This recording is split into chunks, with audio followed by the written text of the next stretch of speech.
தமிழ்நாடு முதலமைச்சர் தலைமையில் அமைச்சரவை கூட்டம் நடைபெற்று வரக்கூடிய சூழலில் முக்கிய அறிவிப்பு வெளியாக இருக்கிறது. மாவட்டங்களுடைய வளர்ச்சி பணிகளை துரிதப்படுத்த பொறுப்பு அமைச்சர்கள் நியமனம் செய்யப்பட்டிருக்கிறார்கள். அமைச்சர்களுக்கு மாவட்டங்கள் ஒதுக்கப்பட்டிருக்கின்றன. அந்த அமைச்சர்கள் அந்த மாவட்டங்களுடைய வளர்ச்சிகளை துரிதப்படுத்துவார்கள், அதை ஒருங்கிணைப்பார்கள் என்று தகவல். அந்த வகையில் அமைச்சர்களுக்கு மாவட்டங்கள் ஒதுக்கப்பட்டிருக்கின்றன. கன்னியாகுமரிக்கு தங்கம் தென்னரசு அமைச்சராக பொறுப்பு அமைச்சராக நியமிக்கப்பட்டிருக்கிறார். நீலகிரிக்கு மூபே சுவாமிநாதன் நியமனம் செய்யப்பட்டிருக்கிறார். கன்னியாகுமரிக்கு தங்கம் தென்னரசு, நீலகிரிக்கு மூபே சுவாமிநாதன்.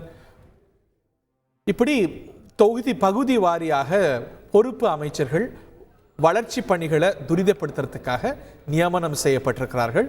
இன்று அமைச்சரவை கூடி தமிழ்நாடு முதலமைச்சர் தலைமையில் கூடி விவாதித்து வருகிறது. பல்வேறு உத்தரவுகள் இன்று எதிர்பார்க்கப்படுகின்றன. அதனது ஒரு பகுதியாக வளர்ச்சி பணிகளுக்காக மாவட்ட வாரியாக அமைச்சர்கள் நியமனம் செய்யப்பட்டிருக்கிறார்கள். இதில் முக்கிய செய்தியாக கொங்கு மண்டலம் கோவை ரொம்ப முக்கியமான பகுதி வகிக்கிறது. கோவை மாவட்டத்துக்கு பொறுப்பு அமைச்சராக மீண்டும் அமைச்சரவையில் சேர்க்கப்பட்டிருக்கக்கூடிய மின்துறை அமைச்சர் செந்தில் பாலாஜி நியமனம் செய்யப்பட்டிருக்கிறார். கோவை மாவட்டத்துக்கான பொறுப்பு அமைச்சராக செந்தில் பாலாஜி நியமனம் செய்யப்பட்டிருக்கிறார். கொங்கு மண்டலத்தில் திமுக ஒரு சிறப்பு கவனம் செலுத்தக்கூடிய நிலையில் திரு செந்தில் பாலாஜிக்கு ஒதுக்கப்பட்டிருக்கிறது. தர்மபுரி MRK பன்னீர்செல்வத்துக்கு ஒதுக்கப்பட்டிருக்கிறது. தென்காசி KKSSR ராமச்சந்திரன் அவர்களுக்கு ஒதுக்கப்பட்டிருக்கிறத பார்க்கின்றோம். செய்திகளை உடனுக்குடன் தெரிந்து கொள்ள உடனே சப்ஸ்கிரைப் பண்ணுங்க.